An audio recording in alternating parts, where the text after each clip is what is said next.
from across Northern California, this is Good Day. Welcome back, friends. Happy Friday. Live pictures from our holiday in camera.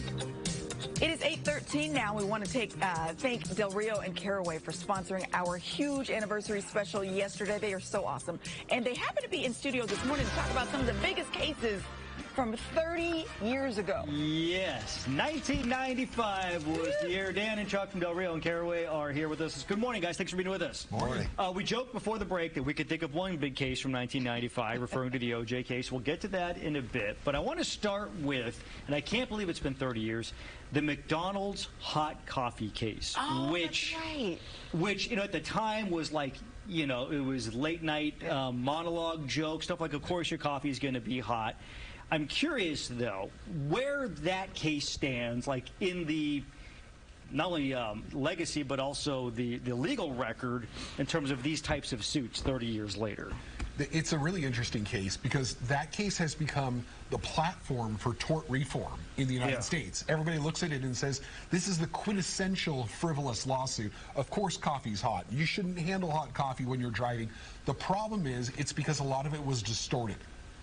The reality of this case was she wasn't driving the car. She was a passenger. The car was stopped when it occurred. And what really inflamed the jury here was a combination of how serious the injuries were, third-degree burns with skin grafting in a very sensitive area.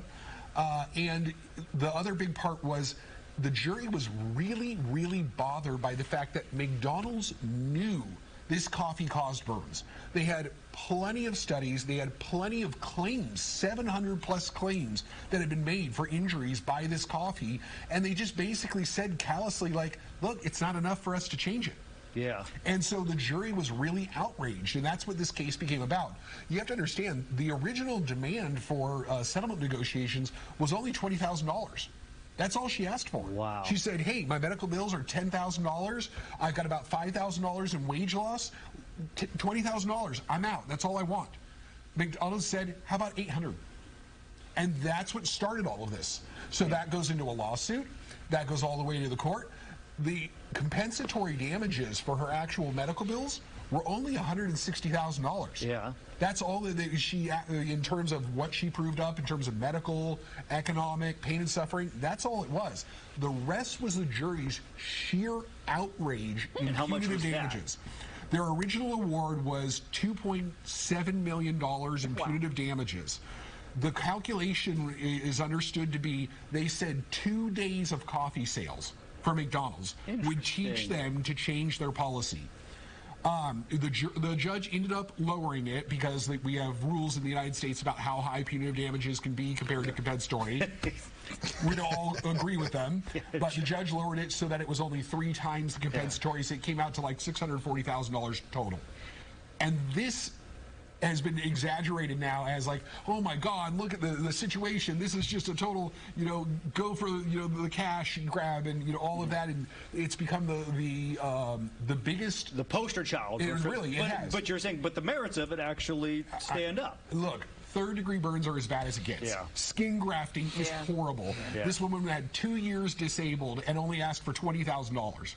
The rest was the jury literally coming out and saying McDonald's is a huge corporation. They've knowingly decided to keep their coffee to a level where in 3 seconds it causes third-degree burns.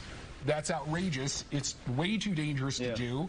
They knew it was actually hurting people because they had over 700 claims doing it, and they just didn't care. So it was the jury outrage.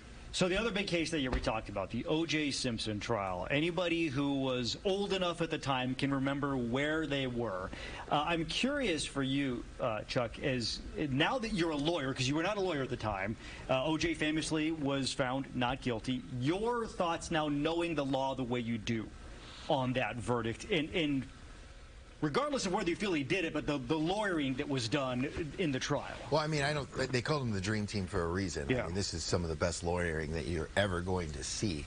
But what's similar between this case and the McDonald's hot coffee case, the hot coffee case being a civil case, this being a criminal case, was the media getting involved in these cases and shaping the public perception of what happened. Yeah. And so with the civil case, what you had was everybody's outraged by this huge award and limiting what actually happened and showing that to the public. So everyone's like, this is ridiculous. We have this huge verdict for a burn. Whereas in O.J. Simpson, what you had was the media getting involved and portraying certain facts. And you had a division in America at the time, a racial division, where when you polled people, there was guilty or not guilty based off of a racial divide. In answering your question, I think what really came to light here was that beyond a reasonable doubt, that's the standard that you need to prove a case in criminal court. And what happened is through this you find that beyond a reasonable doubt is a very, very high standard to meet. And if you have the dream team, the glove don't fit, you must acquit, the ability to go after the LAPD and say they've done all these things wrong, they tainted the DNA evidence, all these little shadows of a doubt that they're putting in. That's it. And they had 3. And that was it. And they didn't prove their case.